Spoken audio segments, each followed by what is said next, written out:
주택 공급 대책을 이르면 20일에 발표를 하겠다고 합니다. 추석 전에 발표를 한다고 했거든요. 뭐 20에서 25일 사이에 발표를 한다고 하는데 토지 인허가 규제 완화가 담길 것 같다라고 하고 있습니다. 보시면 정부가 추석 연휴 전 부동산 공급 활성화 방안을 발표한다.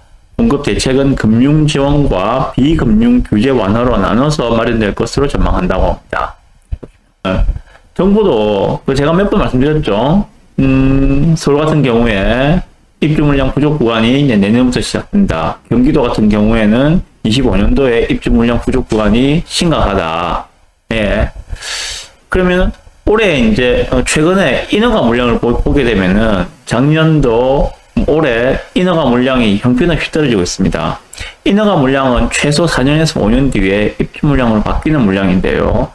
24년도, 25년도 수도권에 또 입주 물량이 부족한 상황이고, 거기에 더해서 작년과 올해 인허가 물량까지도 매우 부족한 상황이거든요. 그러면은 내년부터 시작되는 수도권의 입주 물량 부족 구간이 24, 25, 26, 27 계속 더 연장될 가능성이 있다. 그런 부분에 대해서 지금 정부가 대책을 내놓는 것으로 보시면 됩니다. 그래서 인허가 규제를 좀 완화를 해서 토지에 대해서 인허가 규제를 완화를 해서 좀 빠르게 아파트 공급을 할 수 있도록 하겠다는 그런 내용들의 대책이 될 것으로 보입니다.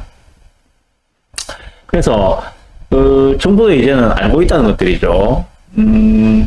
26년도, 27년도에도 인허가 공급 물량이 부족하게 되면은 집값 상승은 불을 보듯 뻔하게 된다. 27년은 또 뭐가 있습니까? 중요한 이벤트가 있죠. 바로 대통령 선거가 있습니다. 27년에. 그런데 24년, 25년 그렇다 치더라도 26년, 27년까지 공급 부족이 이어져서 집값이 들썩거리게 된다면 전 정권에서의 가장 크게 정권을 빼앗겼던, 민주당에서 문재인 정권이 정권을 빼앗겼던 그 중에 가장 큰 부분 중에 하나가 집값 급등이 아니었는가라고 생각합니다. 알고 있으니까, 그럼 26년, 27년에 입주 물량 부족 사태를 막아보겠다. 뭐 그런 내용들이 아닌가 하는 생각이 듭니다. 그래서, 공급 대책으로는, 부동산 PF 만기 연장 등을 통해서 위축된 주택 공급 금융을 지원하는 방안이 담길 것이다. 주택 사업자의 현금 흐름이 끊기지 않도록 하겠다. 유동성을 넣어주겠다는 것들이죠. PF 대출을 일으켜서 집을 지을 수 있도록 유동성을 공급을 해주겠다. 공급자 측에는 그런 이야기를 하고 있습니다. 그래서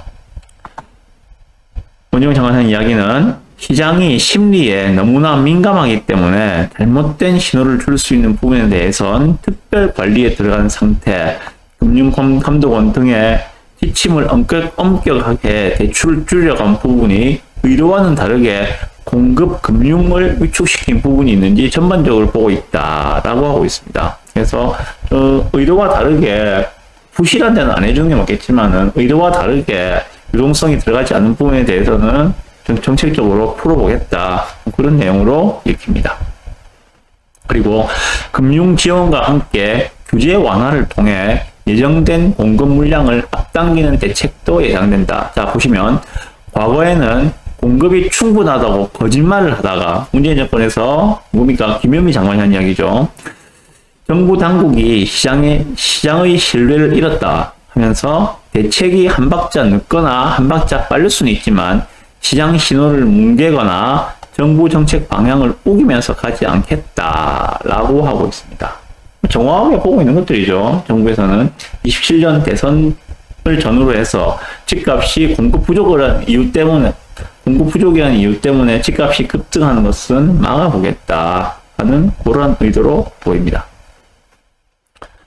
그리고 그와 더불어서 초과이익 환수제의 완화라든지 실거주 의무 폐지를 담은 법 개정안을 국회에서 빠르게 통과시키기 위해 정치권에서 도와줘야 된다, 노력해달라 하는 그런 이야기도 하고 있습니다. 네. 자, 여기에 대해서 제가 드리고 싶은 말씀을 좀 드리겠습니다. 정부도 지금 이후에 공급 물량이 부족하다는 것을 시인하고 있는 셈입니다. 그래서 좀 빠르게 공급을 해나가겠다는 그런 시그널들을 주고 있는 것들이에요. 그러니까 향후에 그럼 공급이 얼마나 부족한가? 여기에 대해서 좀 이야기 해보겠습니다. 자, 보시면 제가 늘 말씀드렸죠. 수요입주 보고 말씀드릴게요. 수요입주에 보시면 자, 서울의 입주 물량입니다. 처음 말씀드리는 게 아니에요. 자, 서울의 내년도 입주 물량입니다. 확정된 사항이에요. 내년도 총 입주 물량은 2만 세대가 되지 않습니다. 서울 900만이 넘게 살고 있는 도시인데 내년에 서울의 입주 물량은 2만 세대가 되지 않습니다. 25년도 입주 물량 약 2만 7천 세대입니다. 부산의 3배의 인구를 자랑하는 서울이 입주 물량이 내년도, 내후년도 합쳐서 4만 5천 세대입니다. 2년간. 매우 부족한 구간이라고 볼 수밖에 없습니다. 자, 그러면 말 나온 김에 부산도 봅시다. 그러면 부산은 어떤지 입주 물량 몇 번 말씀드렸지만 참고 삼아. 자, 올해까지는 입주 물량이 많은 편이에요. 올해 지금 입주 물량이 2만 7천이거든요. 그 중에 15,000이 지금 하반기에 몰려 있습니다. 15,000 세대가 하반기에 몰려 있어요. 내년부터는 입주 물량이 15,000으로 줄어듭니다. 내후년도에는 입주 물량이 10,000세대가 되지 않아요. 부산의 입주 물량이. 본격적인 입주 물량 부족분으로 들어간다고 보셔야 됩니다. 26년에 현재까지 집계된 거는 약 5천 몇백 세대, 6천 세대가 넘지 않습니다. 그런데 이제 하반기에 이제 분양하는 것들이 예를 들어서 26년까지 입주가 된다면은 거기에서 플러스가 되겠죠. 예를 들면 효성 해링턴 말에 오암 1구역 약 2000세대급이죠. 2000세대급. 얘가 지금 하반기에 분양을 하면은 지금 나오는 이야기로는 26년도 말에 입주를 하는 것으로 계획을 잡고 있다고 합니다. 여기에도 추가가 되겠죠. 이제 하반기에 어떤 물량이 나오는가에 따라서 26년도 입주 물량도 좌우가 될 것인데 실제로 따지고 보면 그래 해봤자 10,000세대 조금 넘는 수준 그보다 더 크게 많지는 않을 거라 생각이 듭니다. 그럼 본격적으로 지금 부산은 24년부터 입주 물량 부족 구간으로 들어가는데 25년은 매우 심각한 수준, 26년도 매우 심각한 수준으로 보시는 게 맞을 것 같습니다. 여기 하나 더해서 얼마나 지금 앞으로 입주 물량이 부족한가를 말씀드리는 거예요. 자, 통계청 자료입니다. 통계청 자료. 이건 제가 만든 자료가 아니고 통계청 자료를 보고 말씀드릴게요. 자, 보시면 인허가 물량입니다. 주택 유형 중에서도 아파트에 한정해서 인허가 물량을 소팅해서 보여드리겠습니다. 자, 보시면 이게 서울의 인허가 물량이에요. 2011년부터 11년, 12년, 13년, 14년, 15년, 16년, 17년 2017년에 서울의 인허가 물량이 되게 많은 것을 보실 수 있죠. 그죠? 그러면은 얘들은 입주는 언제인가? 21년, 22년 이때겠죠. 2018년, 2019년, 2020년은 또 다시 인허가 물량이 매우 적은 것으로 보이죠. 그죠? 좀 작아 보입니다. 2017년에 비해서는 18, 19, 20이 작아 보입니다. 그리고 21년도에 입주 물량이 늘어났는데 작년하고 올해는 입주 물량이 다시 매우 적어요. 예, 그래서 이 입주 물량이 적은 건 여기에서 정부가 지금 위기의식을 느끼고 입주 물량을 늘려야겠다. 그래서 27년 대선에 지장이 없도록 해야 되겠다. 이런 정책으로 나서고 있는 것이 아닌가라고 생각을 해봅니다. 자, 그러면 이야기 나온 김에 부산도 봅시다. 부산은 인허가 물량이 어떠한가? 자, 마찬가지 과거 2011년부터 인허가 물량을 통계청에서 받아온 자료입니다. 보시면 2011년, 12년, 13년, 14년, 15년, 16년, 17년, 18년 보시면 부산 같은 경우에는 2016, 17, 18년에 인허가 물량이 되게 많습니다. 이 물량이 지금 21, 22, 23년에 공급되고 있는 물량이라고 보시면 됩니다. 정확히 5년 정도 뒤에 입주 물량을 바뀌는 게 인허가 물량이라고 보시면 되거든요. 이 구간을 보십시오. 지금 2019년부터 지금 인허가 물량이 급격하게 줄어들고 있습니다. 2019년, 2020년, 2021년 인허가 물량이 매우 적죠. 3년간. 이 물량이 들어오는 게 24, 25, 26입니다.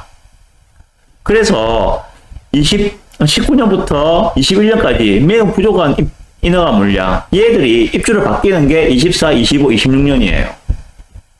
그래서 부산은 24, 25, 26, 3년간 입주 물량 부족 구간에 시달릴 수밖에 없다. 그게 완화되는 건 언제인가? 아마 27년도에는 좀 풀릴 것이다. 왜?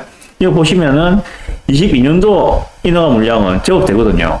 22년도 인허가 물량이 제법되기 때문에 얘들이 들어오는 시점 언제인가? 아마 27년 정도에 들어올 것이다. 그렇다면은 24, 25, 26, 3년간 입주 물량 부족 구간을 겪고 나면은 27년부터는 좀 풀릴 것이다.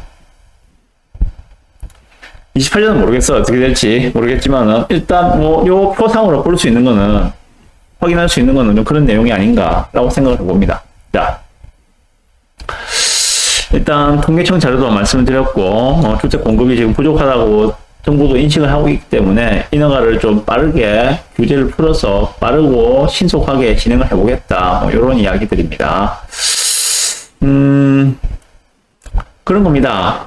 서울 같은 경우에도 지금 인허가를 쉽고 빠르게 진행해 줘서 조금만 더 기다리면은 입주 물량이 다시 늘어나니까 그때까지 조금만 기다려. 이런 시그널을 주고 싶은 거예요. 근데 문제는 신도시를 만들어서 때려 짓는 게 아니고 중요한 게 아니고 필요한 곳에 필요한 주택을 공급해 주는 게 더 중요하겠죠. 사람들이 서울에 사는 사람들이 원하는 것은 어떤 겁니까? 서울 내부에 신축 아파트에 사는 것을 훨씬 더 선호하겠죠. 서울 외곽, 경기도의 신도시의 아파트에 사는 것보다는 서울 내 인서울의 신축 아파트를 더 선호하겠죠. 거기에 얼마만큼 많은 물량들을 지어주는가, 이게 더 중요하지 않을까라고 생각을 합니다. 자, 부산 같은 경우도 지금 아까 보셨지만은 24, 25, 26년 3년간 입주 물량이 매우 부족한 구간으로 들어간다고 말씀을 드렸는데 거기에는 내년도 15,000세대, 내후년도 10,000세대 안 되고 26년도에도 10,000세대 전후 정도, 거기에는 에코델타 입주 물량까지 포함되어 있습니다. 에코델타까지 포함해서 그 정도거든요. 그렇다면은 실제로 도심 내 특히나 해운대나 많이 선호하시는 해운대, 수영, 동대 이런 쪽에 입주 물량은 정말 많지가 않다라고 생각을 하시면 될 것 같습니다. 필요한 건 그러니까 외곽에 신도시를 만들어서 짓는 게 아니라 내부에 얼마만큼 사람들이 원하는 입지에 얼마만큼 많은 양질의 아파트를 지어주는가, 그게 더 중요하지 않을까 생각을 해봅니다. 자, 그렇다면은 이러한 그 입주 물량, 인허가 물량이죠, 그죠? 인허가 물량, 이걸 보셔도 투자 포인트를 찾으실 수 있을 거예요. 언제 진입을 해서 언제 나오는 게 맞겠다.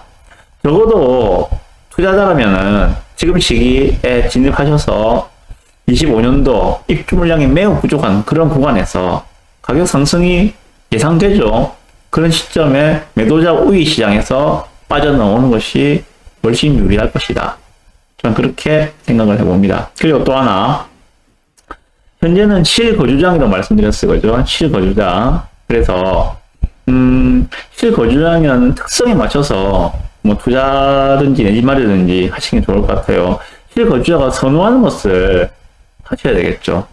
근데, 실거주자가 선호하는 브랜드 대단지 아파트들은 투자금이 많이 들죠. 투자자들은 그렇게 투자금이 많이 드는 것을 선호하지 않습니다. 그래서 지금 같은 경우에는 무리하게 주택수를 늘리는 것보다는 좀 똘똘한 두 채, 혹은 실거주 똘똘한 한 채, 플러스 좀 유망한 재개발, 재건축 한 채, 이런 식으로 좀 압축을 하시는 게 좀 낫지 않을까, 그렇게 생각을 해봅니다. 네, 그렇습니다.